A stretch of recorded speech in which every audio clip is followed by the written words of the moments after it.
الناس أرادوا أن يجعلونا في دائرة الإرهاب، فلذا خاف الناس منا وأنا أعذرهم، أعذر من يخاف منا، لأننا لا يعرفوننا إلا من خلال المنابر. كم يحضر لنا في المنابر، كم يحضر لنا في المساجد؟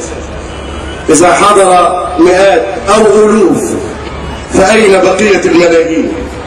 متى تعرفنا وكيف تتعرف علينا إن لم نكن ننزل إليهم ونعيش وسطهم ونتكلم معهم؟ فأنا أعذر من يتهم الإسلاميين بالشدة ويتهمهم بالقرار الواحد وبالدكتاتورية في رأيهم، لأنهم لم يعرفوهم أو عرفوا بعضا منهم في حوار ومناقشة فوجدوهم صلب الرأي، لا يحيدون عن رأيهم، يتمسكون به لأنهم يصبغونه بالصبغة الشرعية. نقول لكم وللناس جميعا: نحن منكم ولكم، نحن دعاة خير، نريد الخير للمسلمين في بلادنا وفي غير بلادنا. بلادنا أحب إلينا من غيرها إلا مكة والمدينة. مصر أحب البلاد إلى قلوبنا، لا يتقدمها إلا حب مكة والمدينة، لأنها بلاد الحرمين فلا يتقدمهما حب بلد. لكن مصر التي نشأنا على أرضها وأكلنا من خيرها وعشنا بين جنباتها ولعبنا في حاراتها، لا يضمن القلب منا فيها، لا يضمن القلب إلا كل حب لها، نحبها ونحب أهلها، عشنا وسطهم، نريد دعوتهم إلى الخير، نمد لهم كما قال شيخنا: يدا بيضاء، يدا لا تحمل سلاحا ولا تحمل غدرا. الإسلام الذي ننتمي إليه وننتسب إلى منهجه علمنا أن لا غدر في ديننا، وأن لا قسوة في قلوبنا، وأن نرحم ضعفاءنا. دائما إذا تقدمنا على الناس راعينا أحوالهم وراعينا ظروفهم، نتميز بالمنهج، لا تميز التكابر والتعالي، بل نتميز تميز. طيب واحد قالت لي: خد راحتك شويه. تاخد راحتك، بس انا مش عايز اطول عليكم، يعني مش عايز الصبح. طب الشيوخ، طيب يعني اطول عليكم انتم الشيوخ. فنحن يعني وان قلنا نحن دعوة سلفية، فهذا ليس تميزا عن بقية المسلمين، فنحن جميعا سمانا الله مسلمين، إنما هو تميز المنهج.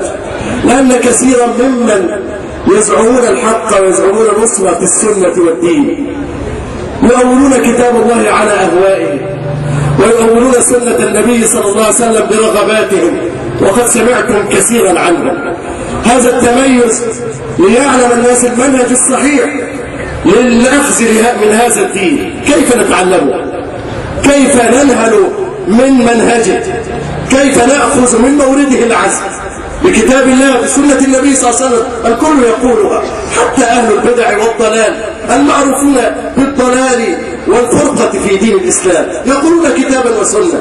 فما العاصر في هذا الأمر بمنهج سلف الأمة، بمنهج الصحابة رضوان الله عليهم أجمعين؟ نزل القرآن عليهم، نزل القرآن على نبيهم صلى الله عليه وسلم وهو بين أظهرهم، رأوا القرآن يتنزل ورأوا النبي صلى الله عليه وسلم يتكلم، علموا مواقع نزوله وعلموا تأويل آياته، علموا محكمه ومتشابهه. هؤلاء الصحابة الكرام رضوان الله عليهم هم أهل الفهم الصحيح وأهل الدعوة الصحيحة عقيدة وعبادة وعملا وسلوكا وأخلاقا وجهادا. منهم نأخذ وعلى طريقهم نمشي، هذا سبيل المؤمنين الذي أمرنا الله عز وجل باتباعه. نتبع سبيل المؤمنين صحابة النبي صلى الله عليه وسلم وتابعيهم بإحسان إلى يوم الدين لا ينقطع. هذا السلسال الطيب الجميل النقي الزكي، نحن نتميز بهذا المنهج حتى نعتصم من الوقوع في البدع والضلال. هذا معنى السلفية.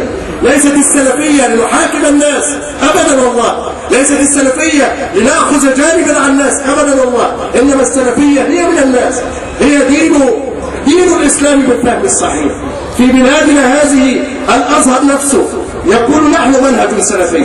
نعم، الأزهر منهج سلفي ونحن منهج سلفي، كلنا يدعو إلى السلفية، اتباع الكتاب والسنة على فهم سلف الأمة. نحن مع علماء هذه الأمة ارتباطا وعملا وسؤالا وتعلما، لا بد أن يكون لنا هذا الارتباط بهذا التميز. فلا تخاف منا، نحن تعرفنا ونعرفك، تعرفنا دائما دعاة بإذن الله. نقول قال الله قال رسوله، هكذا رأيتنا دائما نقول قال الله قال رسوله صلى الله عليه وسلم. نتزيى بزي الإسلام، قد يكون الزي جديدا عليك، قد يكون اللحية جديدة عليك،